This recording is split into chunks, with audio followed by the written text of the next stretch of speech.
안녕하세요. 김명진입니다. 오늘 에듀윌과 여러분과 이렇게 만나게 된 것은 한국전기설비규정, 즉 KEC에 대해서 어떤 것이 달라지고 또 우리가 공부해야 될 것이 무엇인지에 대해서 이야기를 나누고자 이렇게 만나게 되었습니다.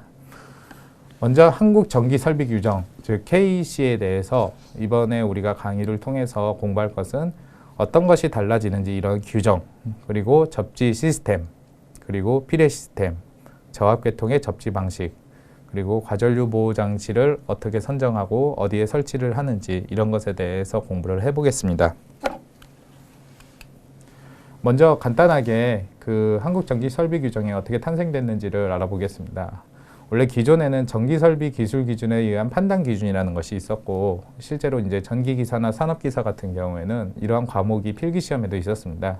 이게 이제 2020년 12월 31일 기준으로 모두 이제 사용이나 그리고 이제 소멸이 되었고, 그리고 국제표준 KES, CIC 이것에 이렇게가 있었는데, 이게 이제 어떤 문제가 있었냐면은 그 전기설비 기술 기준의 판단 기준에서는 이렇게 제시를 하지만은 국제 규격이라고 할 수 있는 KES, IEC에서는 서로 다른 이야기가 있기 때문에 현장에서도 이렇게 서로 혼돈이 있었고, 또 시험 출제하는 데 있어서도 좀 애매한 것이 있었습니다. 그래서 이제 2018년부터 본격적으로 준비를 한 한국전기설비규정이 바로 2021년 1월 1일부터 이렇게 본격적으로 시행이 됐고, 실제로 이제 현업에서도 활용이 되고 있지만은 전기기사, 전기산업기사를 비롯해 전기기능사 같은 전기 자격증 시험에서도 이제 본격적으로 반영이 되었습니다. 한국전기설비규정으로 인해서 달라지는 규정에 대해서 그 처음으로 전압의 범위에 대해서 우리가 공부를 해보고자 합니다. 이 범위에서 쓰이는 단어는 총 4가지가 있습니다. 그 단어가 무엇이냐면은 먼저 미만, 그리고 이하, 그리고 이상, 그리고 초과. 이 4가지 단어가 비슷비슷한 것 같아도 모두 미묘하게 다르기 때문에 이 단어를 먼저 정확하게 우리가 머릿속에 인식을 해야 되는데요. 미만이라는 것은 포함하지 않고 그보다 작은 값, 그리고 이하라는 것은 포함하면서 그보다 작은 값, 이렇게 보실 수 있고요. 여기를 이제 나눠서 이상이라는 것은 포함하면서 그보다 큰 값, 그리고 초과라는 것은 포함하지 않으면서 그보다 큰 값을 말합니다. 이게 무슨 얘기냐? 예를 들면 우리가 숫자 100이라는 게 있습니다. 100이라는 것이 있는데 이 99라는 숫자 같은 경우에는 100보다 작기는 하잖아요. 그러면 100 미만이기도 하지만은 100 이하가 됩니다. 하지만은 100 이하의 숫자, 예를 들면은 100 이하의 숫자를 선택하라 그러면은 99까지 선택하는 게 아니라 100까지 선택을 하는 것입니다. 마찬가지로 100 이상의 숫자를 선택하라 그러면은 100도 포함하면서 뭐 101이 될 수가 있겠고 102가 될 수 있겠죠. 초과 같은 경우에는 100을 초과하는 숫자를 선택하라 그러면은 100은 포함하지 않고 101이나 102 같이 100보다 큰 숫자를 이렇게 선택하라 이 얘기입니다. 이게 왜 중요하냐면은 전압의 범위를 공부하다 보면은 이하와 뭐 초과 이런 단어들이 이제 종종 보이게 되는데 이걸 정확히 아셔야 되거든요. 그래서 설명을 드렸는데, 먼저 이제 여기서 그 검정색으로 있는 글씨는 예전에 이제 우리가 사용했던 전압의 범위입니다. 직류 750V 이하, 조류 600V 이하.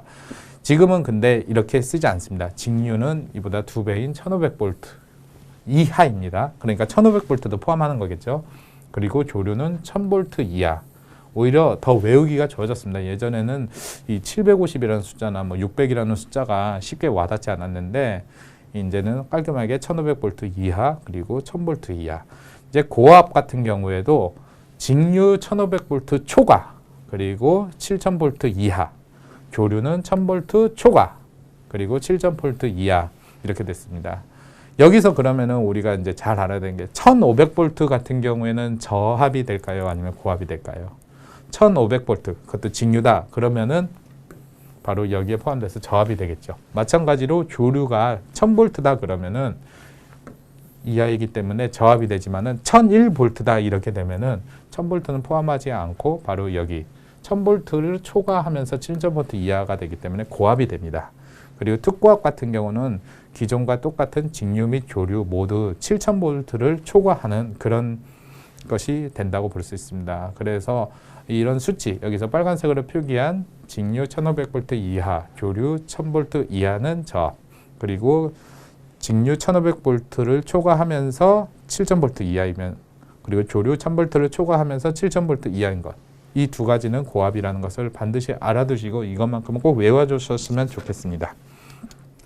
두 번째로 우리가 알아둬야 할 규정은 상해 명칭과 색상 변경이라는 게 있습니다. 근데 이게 전기를 이제 막 처음 접하시는 분들은 쉽게 와닿지 않을 수가 있어요. 그래서 특히 뭐 색깔 같은 경우는 전선의 색깔을 이렇게 해야 되나, 아니면은 뭐 상이라는 건 뭔가, 이런 게 이제 헷갈릴 수가 있는데, 우리가 이런 것을 쉽게 파악할 수 있는 게 좀 이제 큰 건물에 있는 뭐 식당이나 상점 혹은 공장 같은 데에 보면은 분전함이라고 하는 것이 철로 되어 있는 큰 이렇게 박스 같이 되어 있습니다. 거기를 딱 이제 열어보면은 이제 현장에서 부스바라 그래요. 이 버스바가 이렇게 딱 있고 그 양쪽으로 차단기 같은 게 막 놓여 있는 게 보이는데, 이 버스바의 색깔 자체가 이제 상의 색깔을 말하거든요. 이제 그것이 기존에는 이제 삼상 같은 경우는 RST, 그리고 중성선 같은 경우는 우리가 보통 N 하고 뭐 N상이라고 말씀하시는 분도 있는데, 정확하게 말하면 N입니다. 중성선 이렇게 있고 뭐 접지도 이제 한쪽에 있고 이렇게 되어 있는데, 이 RST라는 것을 이제 한국전기설비규정에 대해서 L1, L2, L3 그리고 중성선은 똑같이 N으로 이렇게 표기가 되었습니다. 근데 이제 또 특이한 것은 한전과 코레일 같은 경우는 한기전기공업 협동조합 규정에 의해서 RST도 아니고 A상, B상, C상 그리고 중성선은 똑같이 N으로 이렇게 표기를 했는데, 이러다 보니까 서로 말이 다를 때가 있어요. 예를 들면 한전 측에서는 뭐 A상이다, B상이다 뭐 이런 식으로 얘기를 하는데, 그냥 이제 전기공사를 하시는 분 입장에서는 RST로 인식하고 있다니까 그게 뭐지? 어떻게 하다 보면 헷갈리지? 이러다 보니까 이게 서로 통일이 안 되다 보니까 이렇게 이제 한국전기설비규정에 의해서 둘 다 이제 싸우지 말고 이렇게 새로운 걸로 하자. 그래서 이 상 순서에 따라서 L1, L2, L3 그리고 중성선은 똑같이 N으로 이렇게 표기한다. 마찬가지로 버스바라고 하는 것의 색깔이 이렇게 주어져 있는데, 기존에는 이제 RST 상의 순서에 따라서 흑색, 적색, 청색 이런 순서였고요. 그리고 이제 마찬가지로 한전과 코레일 같은 경우는 한기전기공업 협동조합에 의해 가지고 색깔이 또 달랐었습니다. 어떻게 달랐었냐면은 적색, 백색, 청색, 그리고 중성선 같은 경우는 흑색으로 이렇게 표기를 했었거든요. 그러다 보니까 역시나 또 이제 서로 혼돈이 옵니다. 대표적인 게 뭐 흑색 같은 경우에는 한전이나 코레일 같은 경우 중성선을 쓰는데, 이 기존에 있는 규정에 의하면은 삼상 색깔이 됐으면 이게 R상, S상 이러다 보니까 서로 혼돈이 된대. 전기에서 이게 접속을 잘못하게 되면은 뭐 삼상 같은 경우는 모터 같은 게 이제 역회전을 하거나 하는 문제가 생길 수가 있거든요. 근데 기어가 달린 뭐 모터에 이렇게 역회전한다면 큰 사고로 연결될 수 있기 때문에 서로 위험함이 있기 때문에, 이것 또한 이 한국전기설비규정에 의해서 갈색, 흑색, 회색 이렇게 예전 말로 하면은 이제 RST가 되겠지만은 L1, L2, L3 이렇게 세 개의 상의 색깔이 바뀌게 되었습니다. 그리고 중성선 같은 경우에도 기존에는 그냥 뭐 백색 혹은 회색 정도까지는 이렇게 무난하게 했지만은 이렇게 청색, 이거가 사실 이제 막 적용된 그런 어떤 버스바를 저는 본 적은 없는데, 이게 처음엔 되게 와닿지 않을 수가 있어요. 그래서 꼭 갈색, 흑색, 회색 그리고 중성선은 청색으로 이렇게 한다. 그리고 이제 접지 같은 경우에는 기존에는 뭐 녹색을 쓰는 것이 무조건이었고 황색까지는 뭐 됐습니다. 근데 이제 실제 이제 현업에서 보면은 조금 뭐 색깔 같은 거 구분 안 하시는 분 있는데, 어쨌든 녹색이 중심이 되는 건 맞지만은 한국전기설비규정에 의하면은 녹색과 황색이 교차되는 것. 이게 이제 뭐 어떤 얘기냐면, 이제 전선 피복 같은 거를 보면은 하나의 색으로 딱 있는 게 아니라 약간 이제 뭐 비단구렁이 같이 녹색과 황색 이렇게 이제 서로 엇갈리게 이렇게 교차가 돼 있거나, 아니면은 한쪽은 이렇게 노란색이 싹 그어져 있으면서 가운데로 녹색이 딱 지나가게 돼 있는 모습. 이거는 직접 눈으로 보시면 아시겠지만 그걸 접지선으로 활용을 하라. 이런 식으로 바뀌었습니다. 그래서 여기서 중요한 거는 L1, L2, L3라고 상 이름이 바뀐 것과 갈색, 흑색, 회색 그리고 중성선은 청색으로 이렇게 표기했다는 점. 이건 여러분들이 꼭 외워두셔야 될 내용입니다. 그리고 전로의 절연 저항이 이제 또 바뀌게 되었습니다. 이게 이제 어디에서 나오냐면요. 먼저 이제 절연 저항이라는 단어의 뜻을 여러분이 아셔야 됩니다. 이 절연이라는 것은 전류가 흐르는 것을 막는 것을 말하는데, 언제 쓰이냐? 이제 전선을 보면은 그 전선 속에 구리로 이렇게 전류가 직접 흐르는 공간이 있고, 이 전선을 우리가 딱 잡았을 때 감전이 안 되게 비닐 같은 걸로 이렇게 피복을 덮여 있잖아요. 근데 이 비닐로 피복을 덮는다는 그 자체가 전류가 밖으로 흘러나오지 않게, 즉 절연을 위해서 이렇게 피복을 덮는 건데, 이게 어느 정도 강도가 있어야지 전류가 밖으로 새지를 않게 되잖아요. 그렇기 때문에 저항의 값을 기준으로 두게 됩니다. 즉, 그 절연 저항이라는 건 쉽게 생각하면은 전선에 그 전류가 밖으로 새지 않을 정도의 강도를 이야기를 하는데, 이게 이제 저는 이제 쉽게 전선을 예로 들었지만은 실제 전선이 아닌 뭐 전동기가 될 수도 있고 전기기기가 될 수도 있고 뭐 여러 가지 뭐 조그만 전자제품도 될 수 있는데, 이 절연 저항이 낮게 된다, 저항이 낮는다는 것은 전류가 그만큼 더 세게 흐를 수 있다는 얘기거든요. 전류의 흐름을 방해하는 것이 저항이기 때문에, 그렇기 때문에 이 절연 저항이라는 값이 어느 기준 이상이 되어야지 충분히 이렇게 전류의 그 흐름을 방해를 할 수 있다는 것인데, 기존에는 뭐 간단하게 되게 뭐 그렇게 얘기를 했을 거예요. 뭐 100V 때는 0.1메가옴 이상, 뭐 200V에 뭐 100에서 뭐 200V는 뭐 0.2메가옴 해서 뭐 이렇게 뭐 네 단계로 나누었고, 실제로 이제 우리가 이제 누전 같은 걸 체킹할 때도 그 기준을 통해서 누전을 체킹했는데, 이게 이제 없어져 버렸습니다. 이런 것이 완전히 사라지고 새로운 기준으로서 셀브 및 펠브, 뭐 펠브 500V 이하 뭐 이런 얘기가 나오는데, 하나하나씩 간단하게 알아보면은, 먼저 이 단어들의 공통점을 보면은 ELV라는 단어가 나옵니다.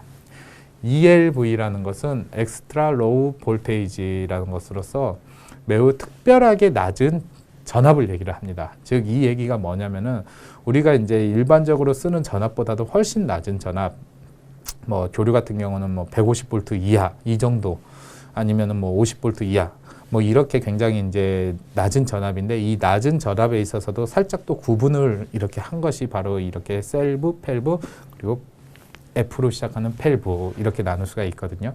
그래서 이렇게 구분이 또 돼 있고, 그리고 DC 시험 전압이라는 것이 이제 우리가 쉽게 이해하기 어려울 수가 있는데요. DC라는 것은 직류입니다. 그런데 이걸 왜 이렇게 시험 전압을 두냐면은, 대표적인 게 우리가 이제 그 누전 같은 경우를 발생했을 때 이제 그 전기 기사님들이 현장에 가면은 이제 뭔가 기계를 딱 이렇게 대면서 바늘이 움직이거나 숫자가 변하는 걸 보는데, 이게 바로 절연 저항을 재는 기계입니다. 근데 이 절연 저항을 재는 원리 자체가 단순히 이렇게 기계에 딱 대서 나오는 게 아니라, 그 직류의 전압을, 그러니까 직류로서 이렇게 전기를 흘려보내 가지고 나가는 그 전류와 들어오는 전류, 이 차이 같은 것을 딱 보면서 이게 누전이냐 아니냐, 이 차이가 어느 정도냐, 즉 절연 저항이 얼마나 버티냐 안 버티냐, 이렇게 보는 건데요. 그 누전을 찾는 원리는 그냥 쉽게 얘기를 들면, 우리가 이제 자전거 타이어 같은 것이 빵꾸가 났을 때, 빵꾸 떼우시는 분들을 잘 보시면은 자전거 타이어를 이렇게 딱 떼고 그 안에 있는 튜브를 이렇게 딱 봅니다. 그리고 그 튜브에다가 공기를 이렇게 인위적으로 넣고 나면은 그 튜브에서 찢어진 부분이나 구멍난 부분에서 공기가 시 하고 셀 거 아니에요.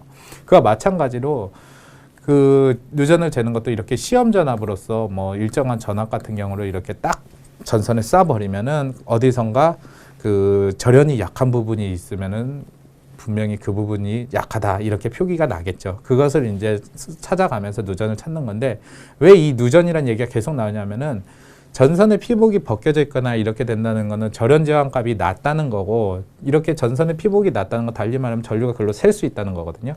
전류가 샌다는 것 자체가 누전이기 때문에 절연 저항 값이 높을수록 누전이 안 나오고, 절연 저항 값이 낮을수록 누전의 가능성이 높기 때문입니다. 그래서 절연 저항 값의 그 단위 역시도 그냥 옴, 우리가 저항에서 많이 쓰잖아요.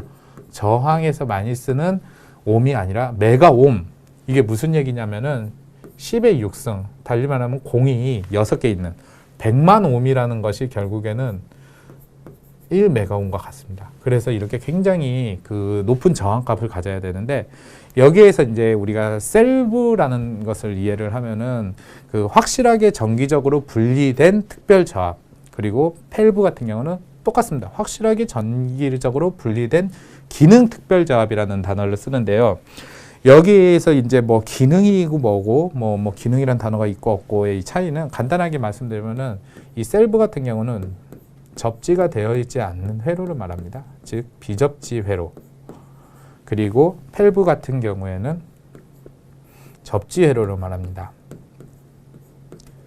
그리고 그렇다면은 여기서 또 그 밸브가 또 있죠. 이건 F로 시작하는 밸브. 여기는 또 확실하게 전기적으로 분리되지 않는.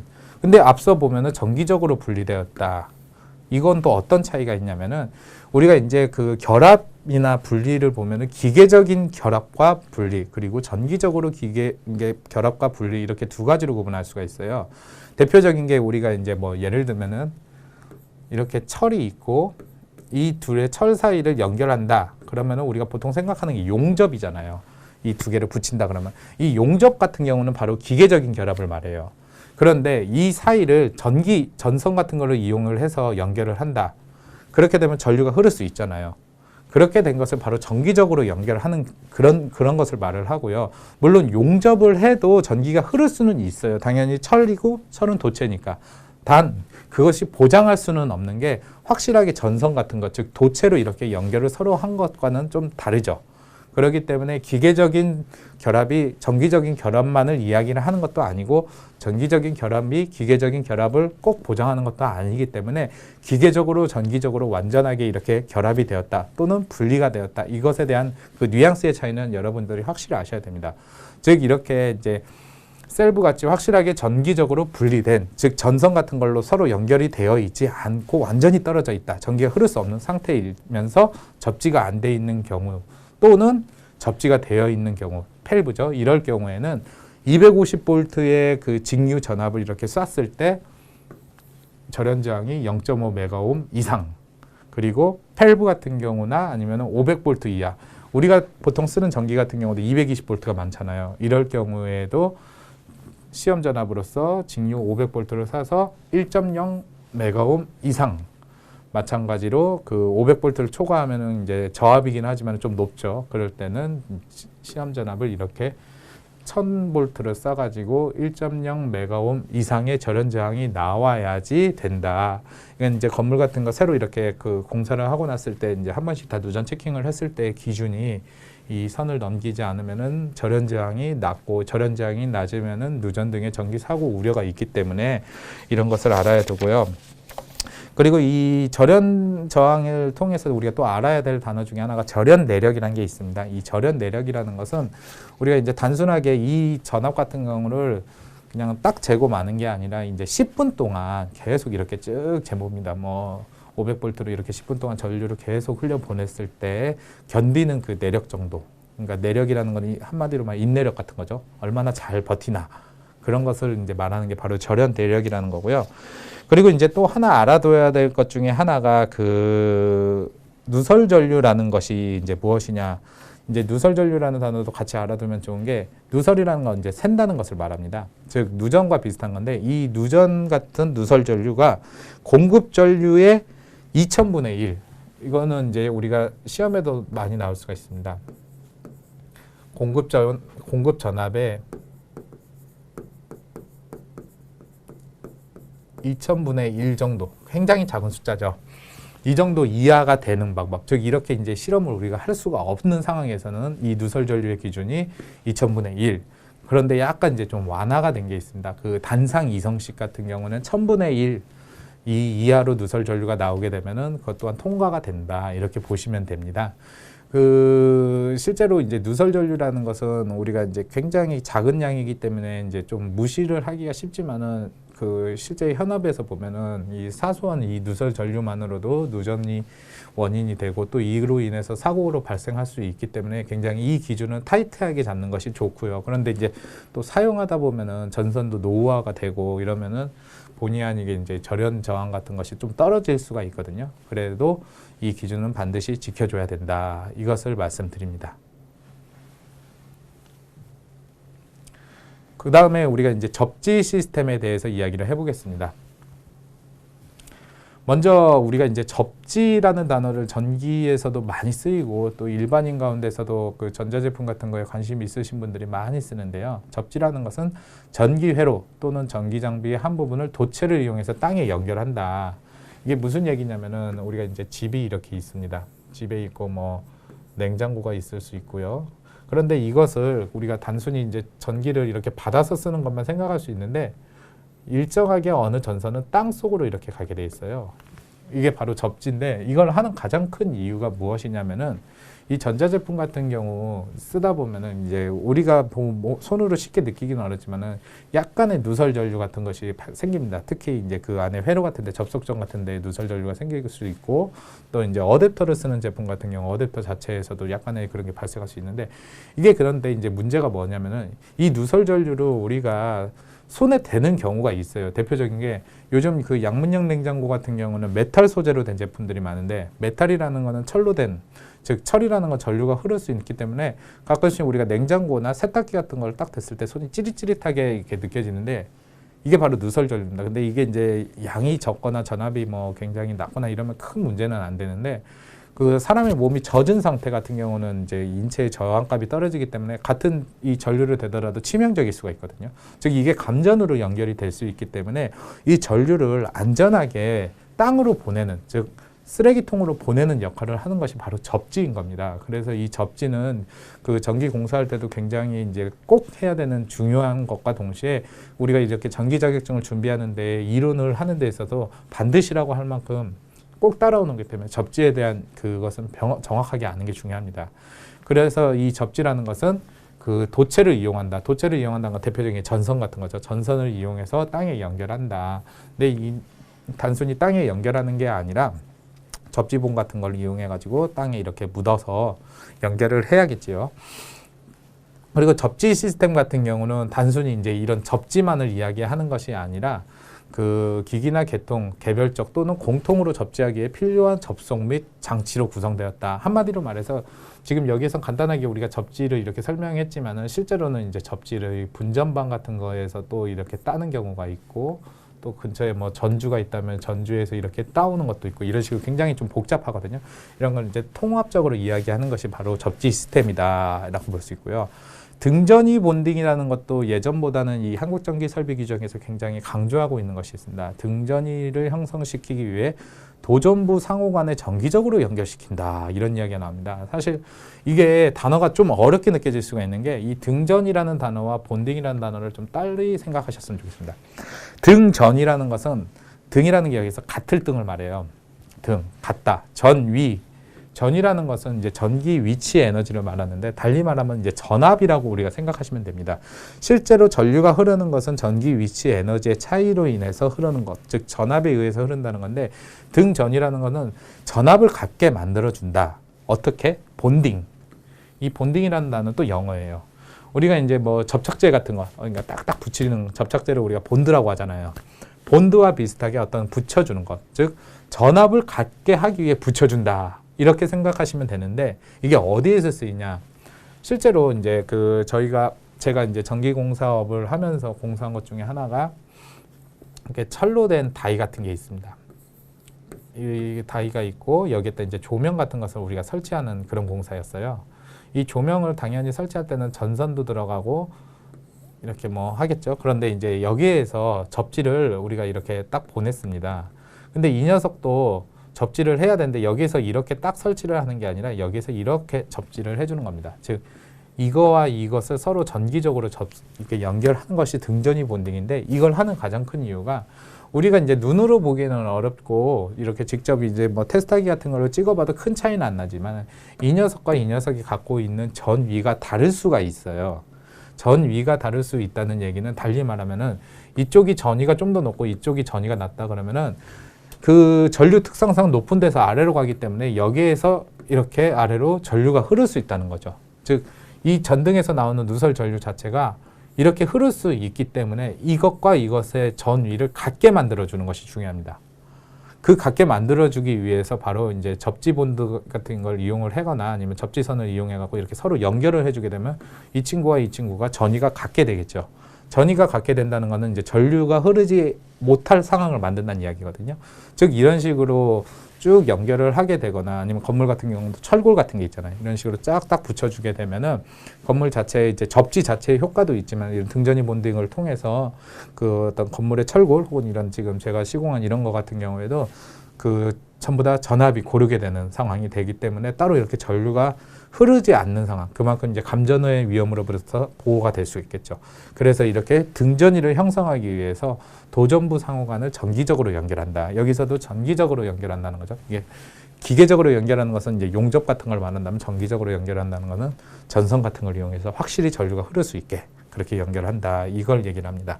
근데 여기서 이제 도전부라는 말이 나옵니다. 그리고 이제 그 뒤에서 접전을 공부하면 알겠지만 충전부라는 단어도 나와요. 이 도전부라고 해갖고 뭐 우리가 뭐 파이팅 하면서 뭐 챌린저 뭐 그런 도전을 얘기를 하는 게 아니라 말 그대로 전류를 흘릴 수 있는 부분. 전류를 흘릴 수 있다는 것은 달리 말하면은 그 전선도 도전부가 될 수가 있겠고, 그리고 차단기 같은 경우에도 보면은 그 단자라고 그 전선하고 연결되는 부분, 이런 데도 다 도전부가 될 수 있겠죠. 그리고 충전부라는 것도 비슷합니다. 도전부랑 도체, 도전부. 그리고 전압이 걸리도록 되어 있는 부분이다. 통상적인 운전 상태다. 이게 이제 서로의 차이점이 있습니다. 도전부와 충전부의 가장 큰 차이점은 먼저 둘 다 똑같이 전류를 흘려보낼 수 있는 것은 같지만은, 충전부는 그 중성선을 포함한 도체 또는 도전성 부위 같은 것을 말한다. 이런 얘기가 나오고, 달리 말하면 이제 우리가 이제 뒤에서도 알게 되지만은 PE, 뭐 PEL, 그리고 뭐 PEM 막 이런 것이 있습니다. 이게 이제 보호도체의 종류이긴 한데요. 이 보호도체 같은 경우는 충전부에서 뺍니다. 이게 이제 간단하게 말씀드리면요. 우리가 방금 여기서 접지를 얘기를 했잖아요. 이 접지 자체도 전류를 흘릴 수 있어요. 그렇기 때문에 도전부라고도 볼 수도 있고, 그런데 충전부에서는 이것을 인정을 안 한다는 거예요. 이 보호도체라는 게 결국 접지와 비슷한 건데, 이 충전부에서는 이 접지 자체는 인정을 안 하는 상태에서의 도체를 말하는 거고, 도전부 같은 경우는 이 접지도 그 누설 전류를 흘려보낼 수 있기 때문에 이것도 역시나 같이 인정한다. 그러니까 그런 차이. 충전부는 보호도체를 제외하고 도전부는 충전부를 적다. 이렇게 보시면 되겠습니다. 그리고 이제 노출 도전부라는 단어가 나옵니다. 그 충전부는 아니지만 고장 시에 충전될 위험이 있고 사람이 쉽게 접촉할 수 있는 기기의 도전성 부분. 역시나 우리가 접지를 공부하다 보면 굉장히 많이 나오는데, 간단하게 생각하면은 이 건물 같은데 아까 말했던 철로 된 분전함 같은 게 있습니다.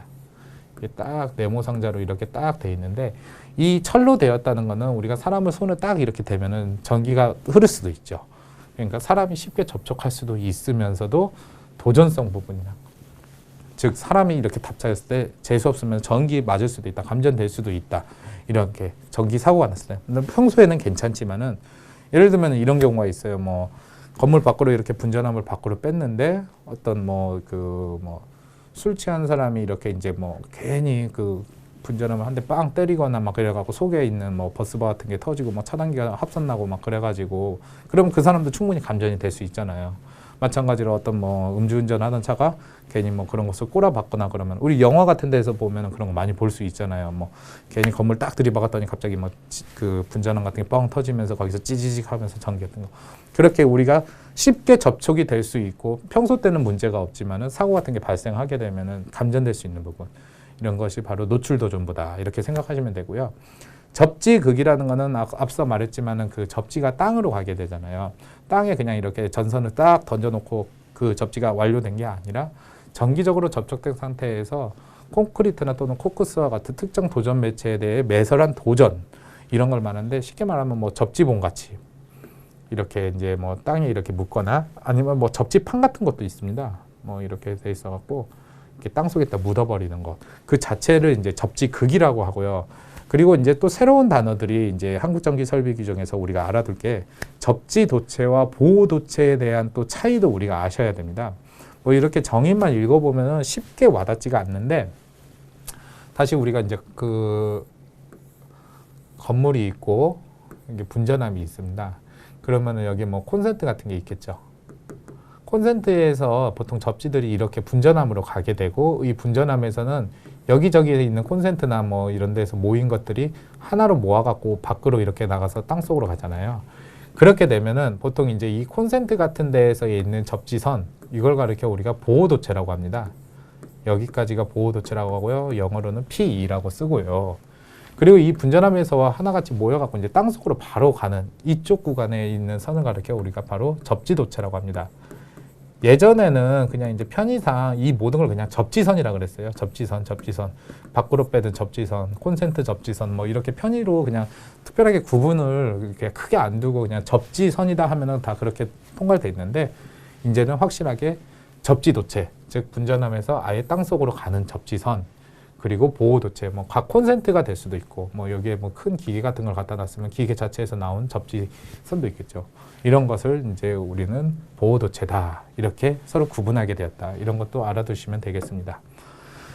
그리고 이제 접지 시스템의 구성 요소 및 시설에 대해서 이야기를 해보겠는데요. 접지 시스템 같은 경우는 접지극, 아까 말씀드렸던 뭐 접지봉 같은 게 있겠죠. 그리고 접지도체, 그리고 보호도체, P라 그랬죠. 이렇게로 그렇게 세 가지로 크게 구분할 수가 있고, 이 접지극 같은 경우는 콘크리트, 그러니까 뭐 일반 그 우리가 도로 같은데 옆에다가 뭐 이런 데도 매입할 수 있고, 그리고 진짜 흙 같은데 땅에다가도 매설할 수 있고, 지중 금속 구조물이라는 것은 이제 쉽게 우리가 눈에서 보기는 어렵지만은 그 땅속 같은데 이제 뭐 예를 들면은 지하 공간 같은데 이제 뭐 철골 같은 것을 시설하거나 이러면은 그런 데다가도 할 수가 있다. 실제로 이제 그 자체가 뭐 지하철 같은 경우는 실제로 그렇게 돼 있는 데가 많다 그러더라고요. 그리고 이제 접지극을 매설할 기준, 이거 같은 경우는 우리가 좀 알아두시면 좋겠습니다. 지표면으로부터 0.75m, 75cm라는 얘기를 하죠. 즉 이렇게 무슨 얘기냐면은 단순하게 우리가 이제 접지를 이렇게 끌어오고 접지 이렇게 봉을 딱 박았습니다. 박는데 이것은 최소한도 0.75m 이상 파라.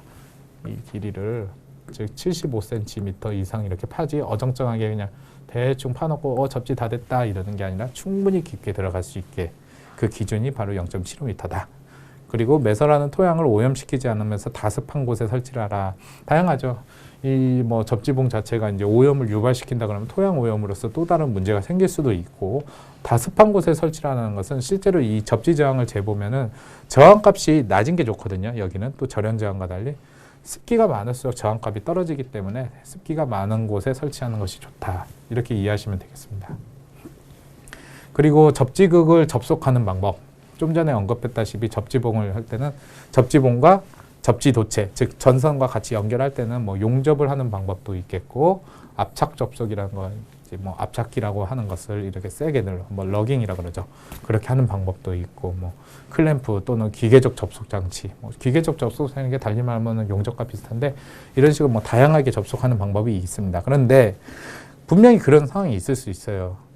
내 주변에 땅에다가 이렇게 접지를 해도 접지 저항값이 충분히 안 나온다. 지금 저항값이 좀 그 낮게 나와갖고 누설 전류를 쭉쭉 빼줘야 되는데 접지 저항이 생각보다 높다. 예를 들면 뭐 안반으로 돼 있는 땅이라거나 아니면은 뭐 이제 저기 그 제주도 같은 경우도 그런 문제가 많다 그러네요. 뭐 염분도 있지만 현무암 재질로 있고 이렇게 이제 잘 안 나오는 그런 지역 같은 경우에는 뭐 수도관을 통해서 접지를 하는 경우도 있다고 합니다.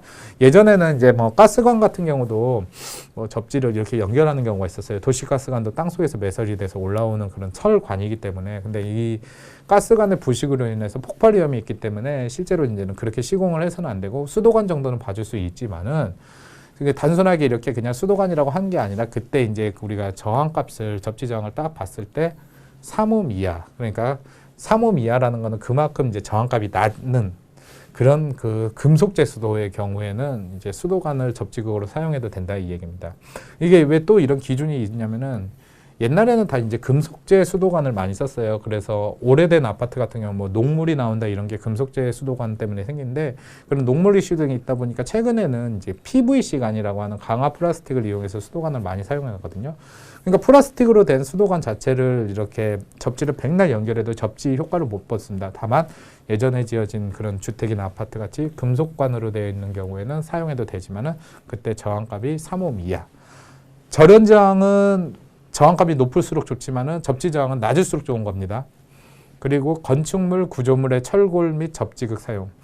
이제 뭐 아파트 같은 경우는 그런 게 이제 철골로 지어진 경우가 잘 없지만은 이제 큰 빌딩 같은 경우, 오피스 건물 같은 경우는 그 처음 딱 건물을 지을 때 보면은 뼈같이 이렇게 철골을 싹딱 씻거든요. 이게 근데 이 철골이라는 것이 단순히 그냥 딱 세운 게 아니라 지면에서 단단하게 고정을 시키고 이제 쭉 올리는 구조잖아요. 그렇기 때문에 이 철골 자체도 접지와 비슷한 효과를 얻을 수 있습니다. 그때는 저항값이 2옴 이하. 바로 이게 지금 한국전기설비규정에서 새로 이렇게 바뀐 내용이라 이렇게 보시면 되겠습니다. 그리고 접지 도체에 대해서의 기준도 또 있습니다. 접지 도체라는 것은 그 아까 말씀드렸다시피 그 건물이 이렇게 있으면은 분전함이 있고 이 분전함에서 밖으로 빼는 이 기준을 말씀드렸잖아요. 근데 이게 예전에는 되게 간단하게 계산을 했어요. 그 한국전기설비규정이 생기기 전에는 0.0496 곱하기 IN, 이게 무슨 얘기냐면은 이 IN이라는 것이 전격 전류를 말합니다. 어느 전격 전류를 말하냐? 이 차단기, 이 분전함을 보면은 가장 가운데 그리고 맨 위에 있는 차단기가 메인 차단기거든요. 이 메인 차단기의 전격 전류 용량을 바로 여기에다가 대입을 해서 구했는데, 이를테면 이 차단기 용량이 100A다. 그러면은 그냥 100 곱하기 0.0496 하면은 4.96이 나오잖아요. 4.96 이상의 전선을 사용하면 된다. 즉, 근데 이제 전선 규격을 보면은 제일 낮은 게 2.5 스퀘어, 그리고 4 스퀘어, 그리고 6 스퀘어, 10 스퀘어 이렇게 가는데 4.96보다 크면 6 스퀘어. 그러니까 이 6 스퀘어라는 거는 달리 말하면은 6 제곱밀리미터를 말하거든요. 이 정도 굵기 이상을 쓰면 된다. 이렇게 딱 돼 있어서 단순하게 계산만 하면 쉽게 나왔는데, 이제는 조금 그게 좀 복잡해졌습니다. 그럼에도 불구하고 이제 이 한국전기설비규정에서는 그 구리로 된 전선 같은 경우는 반드시 6스퀘어 이상을 써야 된다. 이게 잘 아셔야 되는 게 접지 도체라는 겁니다. 보호 도체가 아니에요. 즉 분전반에서 밖으로 나가는 거는 구리는 6스퀘어 이상 쓰고, 만약 철로 되는 경우다 그러면 50스퀘어 이상 이렇게 써야 된다. 이 밖으로 나가는 전선 굵기 자체를 이렇게 산정을 해야 되고, 여기에서 콘센트로 이렇게 나가는 것들 있잖아요. 이것들은 그 보호 도체이기 때문에 해당되지 않습니다. 그리고 피렐 시스템에 접속하는 경우에는 좀 더 기준이 까다로운 게 구리는 16스퀘어 이상, 철은 똑같이 50스퀘어 이상. 피렐 시스템 같은 경우는 이제 건물에서 이제 벼락 같은 걸 보호하기 이렇게 하는 거잖아요. 이런 거에서 또 땅 속으로 이렇게 그 벼락 같은 걸 맞으면은 그 뇌전류라고 벼락으로 인해서 생긴 전류를 땅으로 또 빼줘야 하잖아요. 이럴 때는 전선을 16스퀘어 이상 이렇게 써야 된다. 이렇게 하고요. 그리고 이제 접지극의 접지의 다른 수단과 연결하면 견고하게 접속한다. 이렇게 좀 애매하게 말을 해서 사람들이 헷갈릴 수 있는데, 결국 그 얘기가 이 얘기입니다. 전기적으로, 기계적으로 적합하게. 아까 말씀드렸다시피 전기도 흐를 수 있으면서 단단하게 이렇게 연결하는 것. 그리고 부식에 대해서 보호가 돼야 된다는 것은 이 땅에다 이렇게 묻기 때문에, 땅에는 뭐 아시다시피 이제 습기가 많을 수도 있고 이러다 보면 오래되면은 이제 뭐 소위 뭐 썩을 수가 있잖아요. 그러니까 이 썩을 수 있는 것에 대해서의 보호. 물론 이제 뭐 구리나 철 같은 경우는 쉽게 그러기는 어렵지만 그래도 이런 것에 대해서 생각을 해라. 염분 같은 거 많은 땅에 같은 경우는 부식의 우려가 있기 때문에 또 그런 기준을 둔 것 같습니다. 그리고 이제 그 접지 도체도 보호를 해야 된다. 이게 무슨 얘기냐면요. 단순히 이렇게 접지선을 밖으로 빼갖고 접지봉까지 다 이렇게 딱 묻었으면은 접지공사가 끝난 게 아니라, 이렇게 이제 노출 부분되는 부분이 있을 거 아니에요. 이 부분은 이제 뭐 전선관을 이용하든지 뭐 합성수지관 이런 것, 그렇게 이제 뭐 몰드 같은 걸로 인해서 튼튼히 보호를 해라. 그러니까 이게 무슨 얘기냐면은 0.75m부터 뭐 지표상 2m까지라면은 건물이 이렇게 있으면은 당연히 이제 이 아랫부분이야 접지봉이 있겠지만 여기 이제 접속된 부분이 있을 거 아니에요. 여기서부터 지상 2m까지는 사람들이 와서 이 접지선 같은 거를 끊어먹거나 아니면은 뭔가 이렇게 좀 잘못 건드려서 접지선이 끊어지면 안 되잖아요. 접지 도체가. 그러지 않게 잘 보호를 하라. 이런 이야기를 말하는 겁니다. 그리고 이제 보호도체, 이 보호도체라는 거는 누누이 말씀드렸지만은 건물이 있고 분전함이 있고 뭐 콘센트가 이렇게 있어요. 콘센트가 있으면 이 콘센트에서 분전함으로 가는 것, 이걸 바로 보호도체랍니다. 이 보호도체의 길이를 구하는 경우에도 조금 예전보다 기준이 달라졌습니다. 대표적인 게 예전에는 뭐 어떤 사람 뭐 1.5 스퀘어도 써도 된다는데, 이제 한국전기설비규정이 생기고 나서는 이 기준이 어떻게 달라졌냐면은, 먼저 그 차단 시간이 5초 이하인 경우에만 이 공식을 적용한다 이 얘기인데, 이게 무슨 얘기냐? 전기가 이제 사고가 난다 그러면은 순간적으로 누설 전류가 확 흐를 수가 있어요. 이 누설 전류 같은 게 확 흐르는 것을 이제 버틸 만큼 보호 도체를 만들어야 되는데, 일반적으로 우리가 차단기 같은 경우, 특히 누전 차단기 같은 경우는 누전이 발생하면 0.03초 이내 작동하게 돼 있거든요. 대다수 집들이 그러니까 여기에 해당하는 거죠. 이럴 때는 바로 이 식을 적용한다라고 합니다. 이 S라는 게 이제 단면적을 말해요. 단면적. 단면적이라는 게 달리 말하면 스퀘어, 전선의 굵기죠. 이 전선의 굵기는 여기에 선정한다는데, 이 K라는 것이 무엇이냐? 그러면 바로 재질 보존 개수입니다. 이런 거는 이제 직접 우리가 뭐 시험 문제 같은 데 보면은 직접 우리가 이제 그 주어져 있습니다. 여기에 해당하고, 그리고 I 제곱, 이거는 바로 그 전류죠. 그 정격 전류의 제곱의 T, 시간. 이게 몇 초냐, 몇 초짜리냐, 뭐 0.03초짜리면 0.03을 대입하면 되겠죠. 그 대입한 값을 곱해서 누트를 씌워준 값을 분자로 놓고 재질 보존 개수로 나눈 값으로 이렇게 하면 된다는데, 이런 거 같은 경우는 이 식을 그냥 외우시는 것이 오히려 이제 시험 공부할 때는 유리하고요. 이제 이런 경우가 없는 경우가 있습니다. 차단기가 없는 경우나 아니면 5초 이하가 아닌, 즉 5초를 초과한 경우에는 이 공식을 이용하면 되는데, 이것도 여기서 조금 우리가 헷갈릴 수가 있는 게, 이 보호도체라는 거는 콘센트에서부터 뭐 분전압까지 간다, 이거는 충분히 설명되는데, 또 이 선도체라는 얘기가 나옵니다. 이 선도체라는 거는 그냥 분전압에서 해당 콘센트로 가는 전원선을 말해요. 단순히 그냥. 그러니까 이제 우리가 전기를 처음 접하면 좀 이해가 안 가겠지만은, 우리가 예를 들면 우리가 쉽게 집에서 볼 수 있는 콘센트가 이렇게 있다 그러면은, 실제로 이 녀석한테 가는 전선이 총 3가닥이 갑니다. 이 3가닥이 뭐냐면은 전원선 2가닥, 그리고 아까 말씀드렸던 보호도체라고 하는 접지선. 물론 이제 접지를 시공 안 한 경우도 간혹 있지만은, 정식대로 말하면 이렇게 3가닥이 가고요. 여기서 또 뭐 점퍼해서 가는 경우도 있고, 뭐 어쨌든 최소한 3가닥이 들어가는데, 여기에 해당하는 선이 바로 선도체고, 여기에 해당하는 선이 바로 보호도체다. 그래서 이 선의 굵기가 같을 수도 있지만 다를 수가 있습니다. 그렇기 때문에 거기에 해당하는 경우에 뭐 다르다 그러면은 바로 이 공식에 적용하는데, 이게 뭐냐 그러면은 K1은 바로 선도체의 재질 보존 개수, 그리고 K2 같은 경우는 보호도체의 재질 보존 개수거든요. 이 값을 계산해 가지고 단면적, 이게 이제 전선의 굵기를 말합니다. 제곱밀리미터, 스퀘어, 그 값을 입력하면 된다, 이런 거죠. 마찬 뭐 이렇게 생각하시면 돼요. 뭐 지금 우리가 이제 가장 콘센트에서 많이 쓰이는 전선이 바로 2.5 스퀘어를 많이 쓰거든요. 이 2.5 스퀘어 같은 경우는 16보다 작기 때문에 뭐 2.5 스퀘어로 보호도체를 쓰거나 뭐 선도체를 쓰는 경우에는 그냥 그거 그대로 써도 된다. 그런데 이제 뭐 선도체, 즉 전원선이 4스퀘어를 쓰는데 보호도체가 2.5 스퀘어를 쓴다, 이러면 서로 다르잖아요. 그럼 여기에 해당하는 재질 보존 개수를 찾아다가 해당하는 그 선도체의 단면적을, 그러니까 여기서는 이제 4스퀘어가 되겠죠. 4를 곱한 값을 입력하라, 이런 식으로 계산하면 됩니다. 보통 이제 이런 게 시험 문제에 주어지면은 이 공식 정도만 외우시고, 이 재질 보존 개수 같은 경우는 문제에 주어지기 때문에 크게 걱정을 안 하셔도 됩니다. 그리고 변압기 중성점 접지에 대한 이야기를 해보겠습니다. 이게 예전에 접지 시스템은 우리가 이제 종별 접지라고 해갖고 1종, 2종, 3종, 특별제 3종 뭐 이렇게 따졌는데, 2종 접지 공사에 해당하는 거거든요.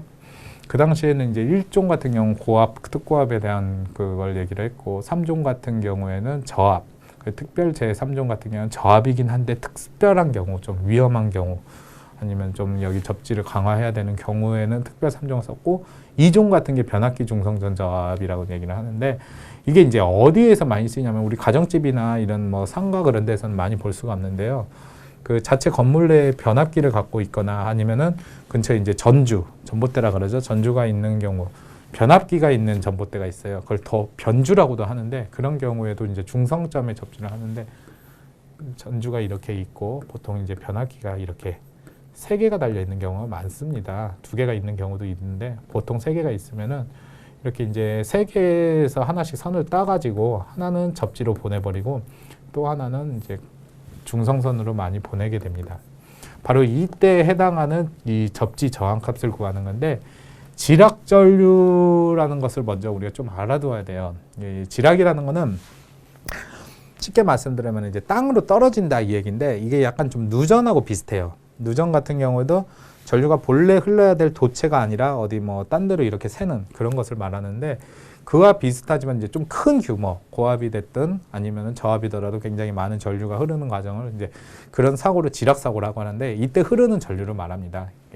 굉장히 말은 좀 어렵게 느껴지는데 결국에는 지락이라는 거는 그 누전과 비슷한데 규모가 큰 사고를 말하거든요. 그렇게 해갖고 밖으로 흐르면서 이 전류 자체가 화재를 일으키거나 감전을 일으킬 수 있기 때문에 이런 전류 자체가 기준이 되어갖고 접지 저항을 만듭니다. 여기서 보면은 집주 전류, 지락 전류라는 게 이제 IG라고 있잖아요. 여기에서 IG가 있는데 여기에서 이제 접지 저항의 기준이 되는 값, 즉 이보다는 접지 저항이 낮아야 된다 했을 때 보통 많이 쓰는 게 지락 전류분의 150. 이게 이제 그 고압과 특고압 즉 전로 한성 지락 전류를 150을 나눈 값과 같은 접지 저항 값이야.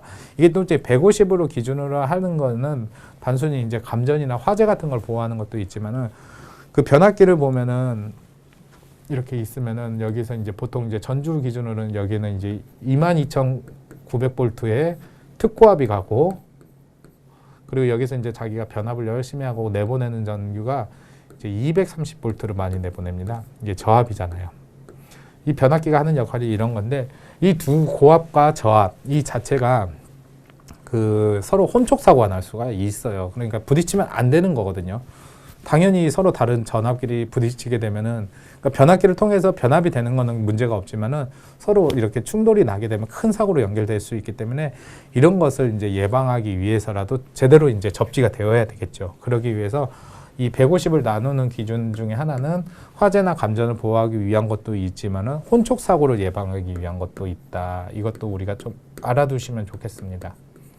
혼촉 사고라는 것은 좋지가 않아요. 그리고 이런 것도 하나 알아두셔야 되는 게 이제 변압기에 대한 얘기는 우리 전기 자격증뿐만 아니라 이제 그 많은 곳에서 쓰이는데 보통 이제 1차 측과 2차 측을 많이 이야기합니다. 1차 측은 이렇게 들어오는 쪽, 2차 측은 나가는 쪽인데 이제 우리가 흔히 변압기 생각하기에 1차 측은 고압이냐, 2차 측은 저압이냐 뭐 이런 걸로 얘기가 많아요. 근데 엄밀히 말하면은 고압이냐 저압이냐를 따지는 것도 아니에요. 1차 측은 여기를 이제 우리가 전원 측이라고 하고 2차 측은 부하 측이라고 해요.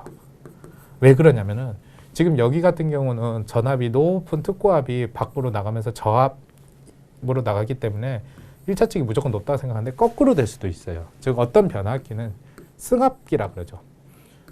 100볼트로 이렇게 먹는 전기를 밖으로 내보낼 때는 200볼트로 내보내는 변압기도 있을 수 있단 말이에요. 이렇게 된 경우는 1차 측이 무조건 낮다, 그렇게 높다, 뭐 그렇게 볼 수는 없잖아요. 그렇기 때문에 변압기의 1차 측과 2차 측을 분리할 때는 고압이다, 저압이다 뭐 이렇게 나누는 게 아니라 전원 측이다, 그리고 부하 측이다 이런 식으로 구분을 해야 된다는 점은 꼭 알아두셨으면 좋겠습니다. 그리고 이제 그 여기에 같은 경우에도 이제 이런 경우가 있어요. 변압기의 고압, 특고압 측, 즉 여기서 기준은 이제 여기서는 1차 측이 되겠죠. 1차 측이나 아니면은 사용 전압이 35kV, 달리 말하면은 35,000V겠죠. 35,000V의 특고압 전로에 저압 전류가 혼촉하고 저압 대지 전압이 150V를 초과하는 경우. 말이 굉장히 어려운데 이게 우리 일상에서 볼 수 있는 그런 게 아니고 실제로 방금 말씀드렸던 변주 그런 데의 기준으로 하는 건데 이거 같은 경우는 그냥 여러분들이 일일이 다 이해를 하시기보다는 그냥 외우시면 됩니다. 그 차단하는 장치 자체가 그 1초를 초과하면서 2초 이내에 이렇게 차단하는 장치다 그러면은 아까 말씀드렸다시피 분자가 300, 즉 지락 전류분의 300 이렇게 구했을 때가 접지 저항이다. 마찬가지로 1초 이내 엄청 빨리 이렇게 이제 떨어뜨리는 거죠. 이런 것이 달렸을 때는 지락 전류분의 600 이게 바로 기준이 되는 접지 저항 값이다. 이런 거는 여러분들이 그냥 외우시면 되고요. 결국 이런 것을 하는 가장 큰 이유가 이 지락 전류로 인해서 감전이나 화재 같은 것을 예방함도 있지만은 그보다도 혼촉 사고가 났을 때를 대비한다라고 보시면 되겠습니다.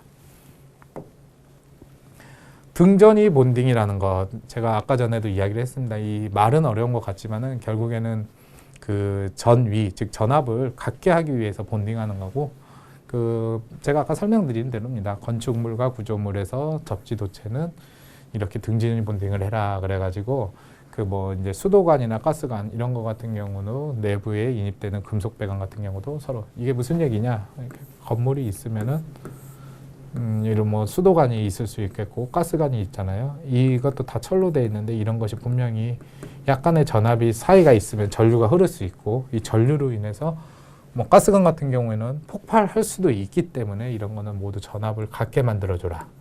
그러니까 전압을 갖게 만들어주면은 전류가 흐르지 못하기 때문에 흐를 수가 없기 때문에 즉 안전하다 그런 것도 하고 마찬가지로 건축물의 구조물이나 철근, 철골 같은 경우도 같이 해주고 그리고 이제 뭐 일상생활에서 접속이 가능한 금속재 난방 배관 요즘에는 그걸 많이 안 쓰던데 옛날 건물 같은 경우 보면은 건물 주변에 무슨 그 딱딱 소리를 내면서 이렇게 막 따뜻하게 이렇게 데워주는 게 있더라고요.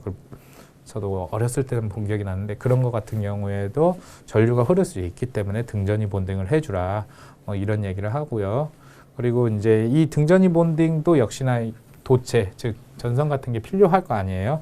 물론 이제 그냥 단순히 뭐 접지 본딩이다 뭐 그렇게 해갖고 돼 있는 것도 있지만은 이거는 설비 내에서 있는 가장 큰 보호 도체 접지 도체의 단면적의 절반 이상이 된다. 이게 무슨 얘기냐 그러면은 우리가 이제 접지 도체 같은 경우가 예를 들면은 이게 건물에서 밖으로 빼는 게 접지 도체라 했잖아요.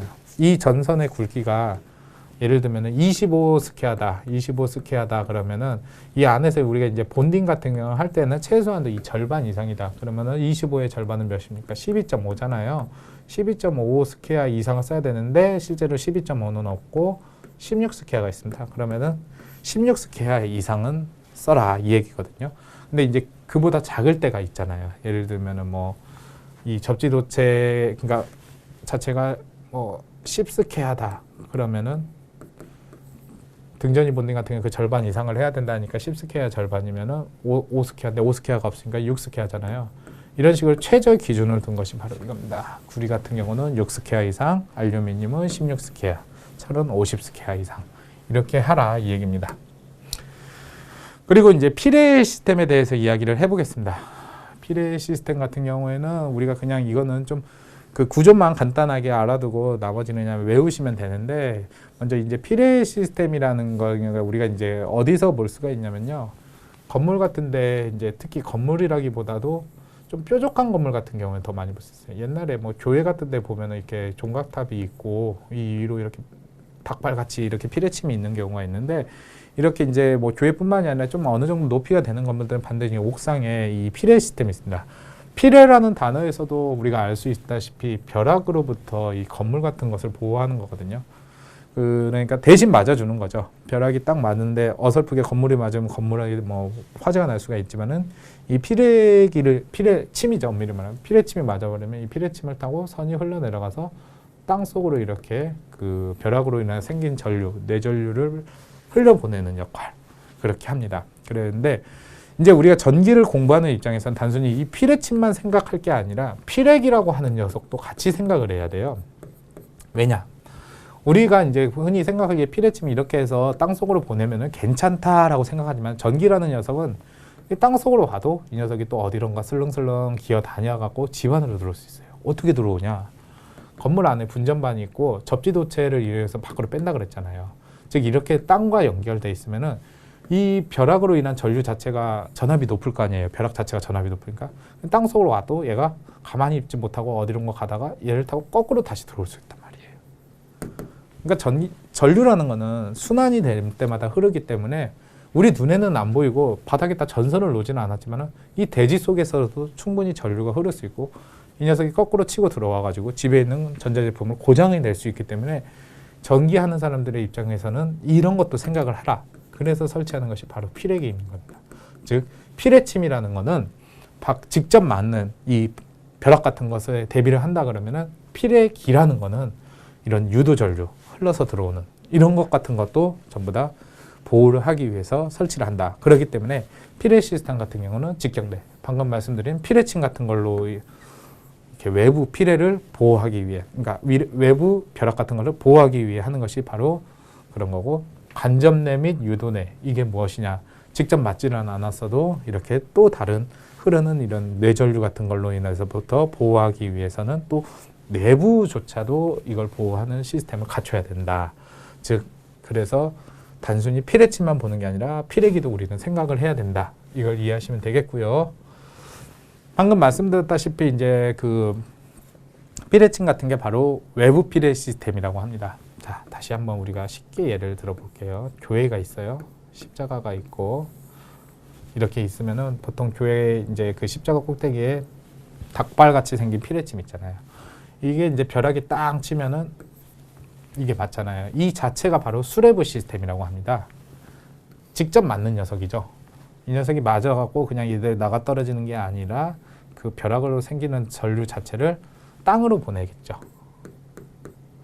이 땅으로 보내는 선 자체를 이나도선이라고 하는데 요즘에는 이 이나도선이 일본식 표현이라고 해갖고 피레도선이라고 많이 합니다. 그런데 이제 보통 책에서나 규정에서는 이나도선이라고 하는데 어떤 피레도선과 같은 개념이에요. 이렇게 땅으로 보내는 걸 이나도선. 그리고 땅 속에 이렇게 딱 묻혀 있을 거 아니에요. 접지봉 같은 게. 그게 바로 접지극. 자, 이렇게 이해하시면 되고요. 그리고 내부 피레 시스템 같은 경우는 이제 그 아까 말씀드렸다시피 피레기 같은 거거든요. 피레기 같은 경우를 다는 가장 큰 이유가 뭐냐? 그 거꾸로 들어오는 유도 전류, 그러니까 벼락을 맞았는데 그 거꾸로 들어오는 전류로 인해서 전자제품 같은 게 고장이 날 수가 있잖아요. 그런 걸 보호하기 위한 것도 있고, 그리고 전기적으로 절연을 시키기 위한 것. 절연이라는 것은 이제 흐르는 것을 막는 걸 말하는 거잖아요. 즉 이렇게 이 거꾸로 들어오는 전기가 다시 때리지 못하게 막아주는 역할도 하고 있고, 그와 동시에 이제 접지와 본딩이라는 거는 우리가 접지 같은 게 이렇게 다 돼 있잖아요. 이런 것 같은 게 서로 붙인 것 같은 것도 이게 이제 어설프게 접지만 해놓고 나면은 분명히 이제 거꾸로 들어온 것 때문에 오히려 더 속에 망가질 수가 있기 때문에 이런 것과도 함께 보호를 하기 위해서 피레기 같은 내부 보호, 내부 피레 시스템을 갖춰야 된다. 즉 전기하는 입장에서는 벼락만 막으면 될 게 아니라 벼락으로 인해서 흐르는 전류가 거꾸로 들어올 수 있다는 것도 생각을 해야 된다. 우리가 여기까지는 공부를 해두시는 것이 좋을 것 같습니다. 자, 우리 첫 번째 강의가 좀 길긴 했는데요. 여기까지고요. 이제 다음 강의에서 남은 한국 전기 설비 규정에 대한 이야기를 좀 더 해보도록 하겠습니다. 예, 감사합니다.